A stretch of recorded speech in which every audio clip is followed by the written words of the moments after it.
In January of this year, Egypt passed a new constitution, paving the way for the upcoming parliamentary and presidential elections. So where do we go from here? These elections could have huge implications for Egypt and the region. Joining me for more analysis on this in Cairo is Hellyer, a non-resident fellow at the Brookings Institution, and I want to bring in a regular guest on the show from Abu Dhabi here with me, Faisal Al Yafai, who is chief columnist for The National. We have seen, and I want to bring up some photographs of Mr. El Sisi out of uniform, dark glasses off, talking, I know, to some Nubians on what is now his campaign trail. This is a man who looks presidential and probably will be the president going forward, correct? Yes, I think it's a hugely moment in Egypt's recent history. So we will see now. The starting gun has gone off, and it's going to be an interesting few weeks. We don't yet know what Sisi plans. We don't know what his election manifesto is going to say. He has 6 weeks to tell the people not who he is, but what he intends to do if he becomes president. I want to talk to the regional story here because when we talk Egypt, we're not just talking Egypt in isolation, of course, particularly when you have a show like ours coming out of the UAE. A look at some of the major players in the region and their influence and where they stand with Egypt's government. Saudi Arabia, for example, Bahrain and the UAE have made it clear that they back the military by donating billions of dollars to the current government. On the other side, Egypt's relationship with Turkey and Qatar has deteriorated since President Mohamed Morsi was ousted last July. Both countries have strongly criticised the military takeover. Egypt even withdrew its ambassador from Qatar for supporting groups like the Muslim Brotherhood. Hellyer, the influence, to your mind, of these regional players as we move towards and beyond this presidential election?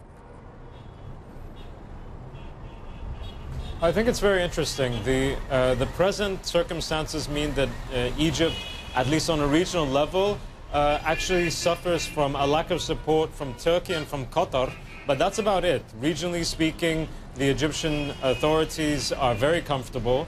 They're getting a lot of support, regionally speaking. There's a bit more reluctance, obviously, from Tunisia, but that's about it. With regards to Qatar, it seems to be the case that Qatar in the coming weeks or so will come to some sort of new arrangement within the region. It can't really continue along the same path where it's alienating itself from Saudi Arabia and other players in the region. So one has to ask, what's the new regional arrangement going to be? Is Egypt going to be more of a pariah state, which seems doubtful and dubious, especially considering the fact that there will be an EU monitoring mission for the elections next month, and also a number of international delegations from a variety of different countries keep coming to Egypt, essentially giving not the stamp of approval necessarily, but recognizing, at least first de mesure, the new authorities. Right. Stand by. Faisal, you've been following the Egypt story from the perspective of the Gulf and within the context of the GCC split. You have said much of the political row, and I quote, is happening behind the scenes, but it looks like GCC is inching forward.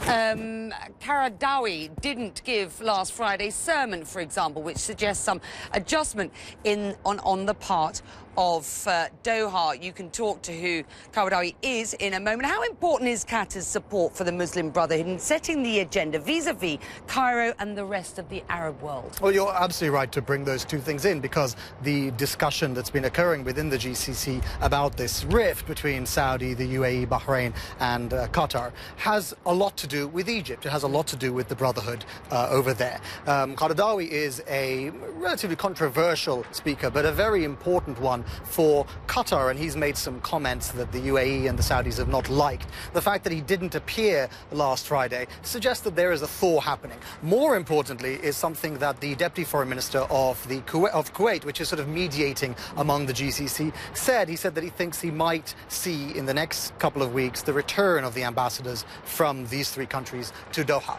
So I think we're seeing a path forward. We're not at the end yet. We're not back to normal relations, but we're getting there.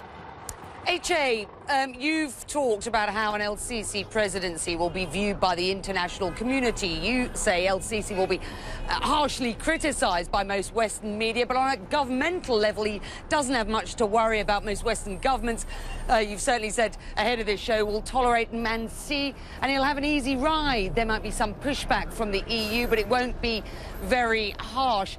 Listen, will any of that pressure have an impact, do you think? I think the pressure that is likely to take place will take place within media circles, within civil society, and perhaps on the level of parliaments in different countries and Congress in the United States, although that is also dubious. But on a governmental level, I think the only governments that are not going to immediately recognize a new Sisi presidency is probably just going to be Turkey at this rate. I imagine that in the coming months you'll see even Tunisia recognizing the new state of play, and it's something that's very clear on the regional level and on the international level. I think that these new authorities in Egypt have essentially weathered that storm. The main criticism will come from civil society, from human rights groups, and from the media. All right. And as you talk, HA, we can hear the emergency vehicles behind you. I mean, Egypt is an incredibly busy, noisy, and oftentimes pretty chaotic place. And I say that with the best will in the world to all of those Egyptians who may be listening. And it's also a fairly difficult place so far as security is concerned at the moment. Faisal, let me get back to you. I referred earlier to some photographs that we've seen released by the El Sisi campaign since he announced his candidacy. He needed something like 25,000 people on his ticket, to vote for him, to sign a document before he got on the ticket. He had something like 480,000. I mean, the guy's he's certainly, there was no issue about whether he was going to run or not. Have a look at these pictures, though. I mean, just here, you know, you've got a man who's out of uniform now. He's got his dark glasses off, earlier on talking to some Nubians, giving us the impression that everybody, this is pluralistic politics going forward. I know that he wants to be seen as presidential, not as a military figure. Is he? Well, he's had 2 good trips abroad. So there was a time when he was Sisi the statesman. He went to Russia, he came here, he looked presidential, he looked in control. And now he is the man of the people. We saw him in those photographs. We've also seen him riding a bicycle through the streets of Cairo. So there is this attempt to reach out to 2 sections, the ordinary people on the street who aren't that interested in politics, and those people within the military elite, those people within the political and business elite who want stability, who want to return to business as usual.